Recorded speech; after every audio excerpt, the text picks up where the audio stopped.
Kimfacho mtu chake jamani. Nimekuletea simu unauza, acha maswali mengi. Imekuwaje? Mbona umefikia huko? Kimfacho mtu chake. Wewe kana nunua, acha ushauri. Sawa. Mimi amua bwana, nauza gari, wewe kubali. Wewe ulizia tu gari inaendaje, vipi? Wewe ulizia maswala ya kiufundi. Haya mambo imekuwaje, achana nayo. Kimfacho mtu chake. Kuuza gari sio dhambi. Gari yenyewe langu mimi nauza. Wewe unasikitika nini? Wewe unasikitika. Wewe unachosikitika nini? Wewe unasikitika gari, unasikitika bei. Wewe shamba nini? Kimfacho mtu chake. Na kama una chako cha kuuza wewe uza tu, atukulalamiki wala nini, wewe uza. Shamba unaugua nini? Kimfacho mtu chake. Punguzeni maswali hayo. Imekuwaje? Mwako umechanganyikiwa.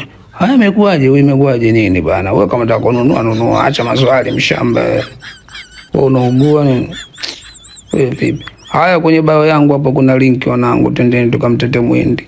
Muda kumteta Mwindi uwe mshahara utoshi, mimi najua. Mshahara utoshi. Echala yako na mgawa. Mshahara utoshi. Kwenye bio yangu hapo